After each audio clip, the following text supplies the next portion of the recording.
மத்திய அரசின் கல்வி திட்டத்தின் கீழ் தமிழ்நாட்டிற்கு தர வேண்டிய முதல் தவணை நிதியை விடுவிக்காத மத்திய அரசுக்கு கண்டனம் தெரிவிப்பதாக அதிமுக பொதுச் செயலாளர் எடப்பாடி பழனிசாமி அறிக்கை ஒன்றை வெளியிட்டிருக்கிறார்.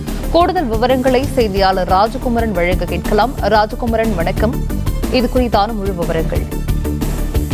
மத்திய அரசின் புதிய கல்விக் கொள்கையை தமிழக அரசு அமல்படுத்தவில்லை என்பதன் காரணமாக தமிழகத்திற்கு கல்வி சார்ந்து மத்திய அரசு வழங்க வேண்டிய 573 கோடி ரூபாய் நிதியை விடுவிக்காமல் இருக்கின்றது. இதை கண்டித்திருக்கக்கூடிய எதிர்க்கட்சி தலைவரும் அதிமுக பொதுச் செயலாளருமான எடப்பாடி பழனிசாமி, மாநிலங்களின் கல்வி வளர்ச்சிக்கு உறுதுணையாக இருக்க வேண்டியது மத்திய அரசின் கடமை என்று சுட்டிக்காட்டியிருக்கின்றார். நிபந்தனைகளின் அடிப்படையில் தான் கல்வி வளர்ச்சிக்கு நிதி தர முடியும் என்று கூறுவது ஏற்கத்தக்கதல்ல என்று குறிப்பிட்டிருக்கக்கூடிய எதிர்க்கட்சி தலைவர், மாநில பட்டியலில் இருந்து கல்வியை பொதுப்பட்டியலுக்கு மாற்றி 48 ஆண்டுகள் ஆகக்கூடிய சூழ்நிலையில் 20 ஆண்டுகள் மத்திய ஆட்சியில் பங்கு பெற்ற திமுக தற்போதும் கணிசமான நாடாளுமன்ற உறுப்பினர்களை கையில் வைத்திருக்கக்கூடிய சூழ்நிலையில் மீண்டும் கல்வியை மாநில பட்டியலுக்கு மாற்ற முயற்சிக்காமல் நீட் பிரச்சனையை போல் கல்வி பிரச்சனையிலும் கபட நாடகம் ஆடுவதாக விமர்சனத்தை முன்வைத்திருக்கின்றார்.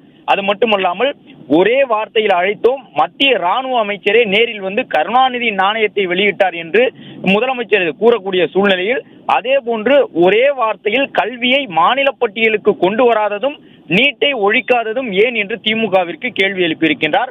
தன்னுடைய குடும்பத்தின் பெருமையை ஊருக்கு பறைசாற்ற மத்திய அமைச்சர்களை அழைத்து பாஜகவுடன் சமரசம் செய்து கொண்டார் முதலமைச்சர் என்று குறிப்பிட்டிருக்கக்கூடிய எதிர்க்கட்சி தலைவர் எடப்பாடி பழனிசாமி, தமிழக பிரச்சனைகளை தீர்க்க மத்திய அரசை வலியுறுத்தாதது ஏன் என்று திமுகவிற்கு கேள்வி எழுப்பியுள்ளதுடன் இரட்டை வேடம் போடுகின்றது திமுக என்று விமர்சனத்தை முன்வைத்திருக்கின்றார்.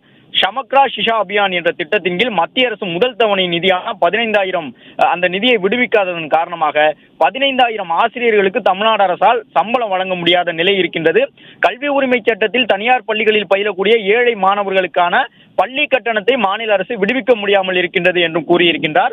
மேலும் கேடில் விழுச்செல்வம் கல்வி ஒருவருக்கு மாடல்ல மற்றையவை என்ற திருக்குறளை மேற்கோள் காட்டியிருக்கக்கூடிய எதிர்க்கட்சி தலைவர், மாணவர்கள் மற்றும் கல்வியாளர்களின் நிலையினை கருத்தில் கொண்டு மத்திய அரசு உடனடியாக எந்த நிபந்தனையுமின்றி ஷமக்ரா ஷிஷா அபியான் திட்டத்தின் கீழ் முதல் தவணை நிதியை விடுவிக்க வேண்டும் என்றும் திமுக மற்றும் கூட்டணி கட்சிகள் நாடாளுமன்றத்தில் பலத்துடன் இருக்கக்கூடிய சூழ்நிலையில் கடந்த 5 ஆண்டுகள் இருந்ததை போன்று மீண்டும் இருந்து விடாமல் தமிழகத்தின் உரிமைக்கு குரல் கொடுக்க வேண்டும் என்று வலியுறுத்தியுள்ளார்.